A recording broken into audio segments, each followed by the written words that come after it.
Pleasant afternoon to everyone, and I am glad to welcome you to this homegoing celebration for Denise Sutherland, my mother.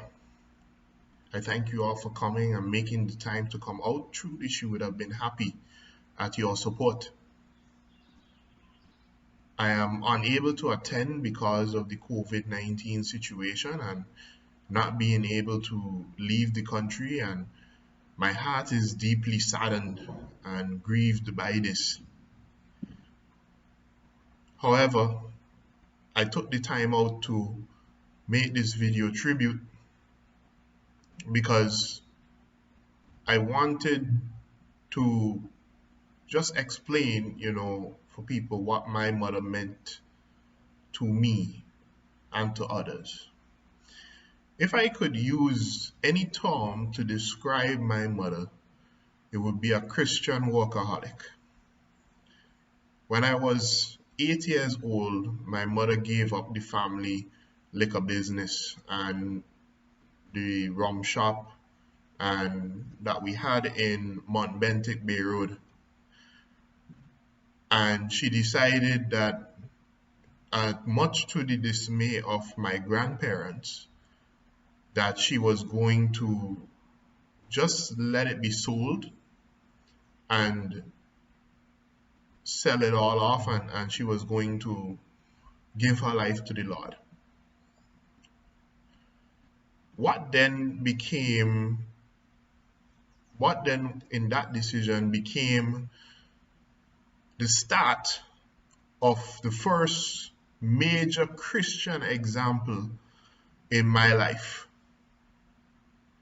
But as I said, she was also a workaholic, so she had a very good work ethic. But adding Christianity to it, she was very honorable. For those who have ever worked with my mother, she was blunt yet honest. She always wanted to do things the right way. She never wanted shortcuts. As she always said, shortcuts would break a man's neck. She always wanted to do the work of the Lord. I remember, her feeling so bad when she had to work on a Sunday, when bananas were cutting on a Sunday. And, she would try her best to make, the services that she could a Sunday night or Wednesday evening, just so that she could make up for missing out on Sunday morning. She worked hard, and in that brought some life lessons for me. We didn't have an easy life. And growing up as a young man and as a teenager, I would often wonder why my mother would relegate herself to, all of this. But she taught me some lessons that would always move with me throughout life. Number one, if you can't have, do it out. My mother was a standard fact that if it could not be afforded, we would have to bear without it until we could. In times of plenty, there were plenty. In times of few, there were few. Number two, do everything for God. She would always tell me that, Aaron, no matter what you do it for God. People are going to fail you, but God will never fail you. That was something that she always gave me. I thank God for that. And number three, love God above everything else.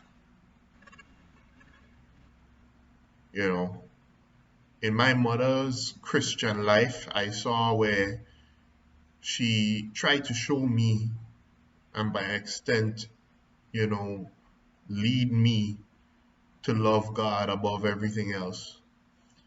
There was no activity in my life. If it wasn't godly, I wasn't going. God had first priority. And because of that, there was no work, whether in the church or whether in life, that was too great for anyone to do for her. You know, she would clean the church. She helped with Bible club at a point in time. Um, you know, up to her last days, she was decorating the church, for any special event. There was nothing that was too hard for her to do for God. And even if she couldn't do it, she would find a way to help or advise or something. That set a precedent with me in my Christian life. There's nothing too hard to do for God because you love Him. To my family, I know this is a hard time for us. I know this is a rough space for us to be in. However, for my mom, I challenge you this day to search your hearts, and if you do not know Jesus Christ as Lord and personal Savior, to accept Him today. Because my mother always wanted that for you. To the congregation, thank you for coming out. But also the same applies. If you know to yourself that you have never accepted Jesus Christ as Lord and personal Savior, you should. Because one of the things I am happy and confident about is to know that my mother is safe in the arms of Jesus. Safe with the Savior.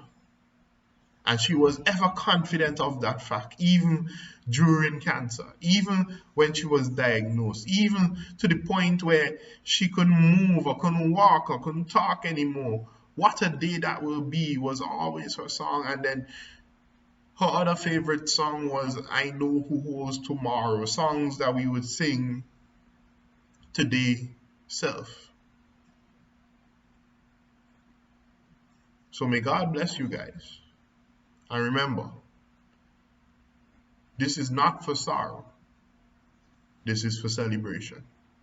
My mother is in the arms of Jesus, and that is something to be happy about. Thank you very much.